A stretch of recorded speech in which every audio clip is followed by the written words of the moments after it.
Say, how old are you, Carson? 6. He's 6. And what are we going to do today?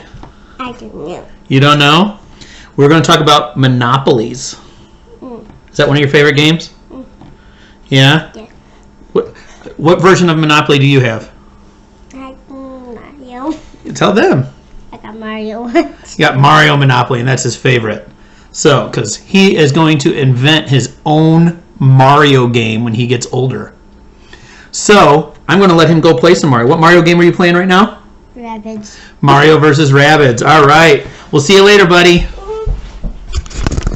All right, folks. So, we are actually going to get into a very short, quick lesson today.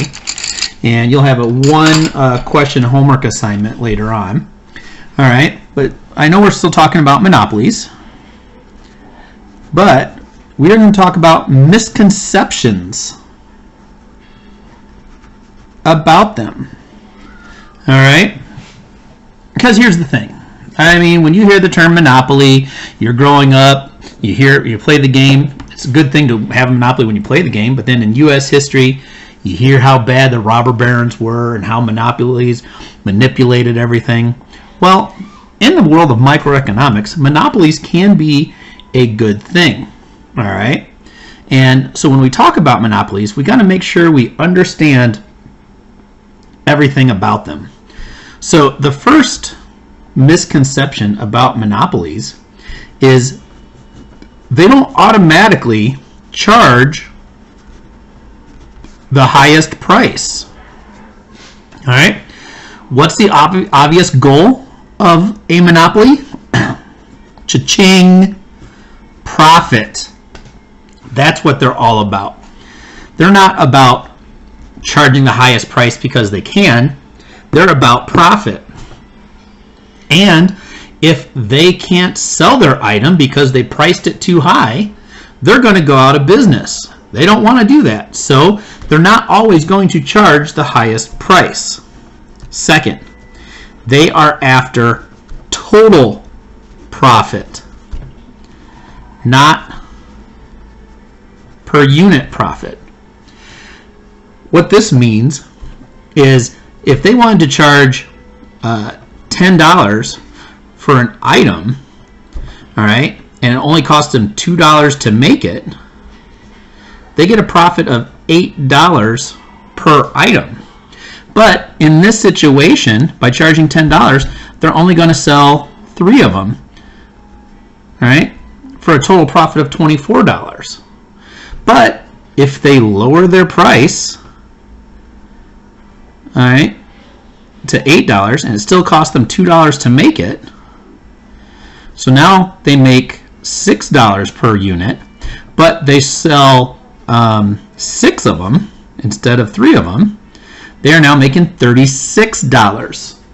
As a monopolist, which would you rather do? Make $36 or make $24? So you're after your total profit, not your per unit profit. That's one of the cool things that they want. And finally, the final misconception about monopolies is that profits aren't guaranteed. Why? Well, this goes right back to the consumer. If the consumers don't like it, are they going to buy it? No, and if they're not going to buy it, they're not going to make any money. So we have to look at one of those demand determinants. I just spelled that all wrong. Consumer tastes. All right? That's one of the most important things.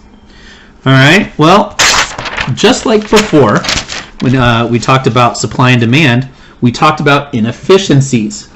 And we talked about how there's a deadweight loss. Well, there is a deadweight loss for monopolists. All right, so with those monopolists, all right, we draw out our curves. You got your MR curve. You got your demand curve. And you got your marginal cost curve. All right, and we plot our price quantity combination right here. Price, quantity. Well, guys, in reality, we want to be producing where this is the point. But because we're a monopolist, we produce at this point. And so, this triangle, all right, is once again a dead weight loss. I know a lot of you struggled with that, but in this situation, we're not talking about, we don't have to worry about consumer surplus or producer surplus, because in a monopolist, all right, the consumer makes very little, where the producer is always getting more. But there could be more to society, and that is the dead weight loss there. Okay? Well, that's really it for notes for today. It's a really quick day, as I told you. I do need you to read pages 265 to 268 out of your textbook. And the sub will be giving you another practice FRQ. All right. And this is an FRQ from 2009. All right. Good luck. It has a little bit of everything to do with monopolies and this. And you can turn that in tomorrow. All right. Sorry about that. My wife is not here. I want to make sure she's not having our baby yet. All right. So our continuing theme here, cover song of the day today is by an artist that I know you guys all know, The Weeknd. He covered Michael Jackson's Dirty Diana.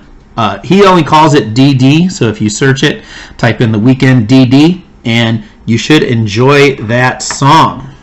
So once again, contact me with questions, and I'll talk to you guys later. Enjoy!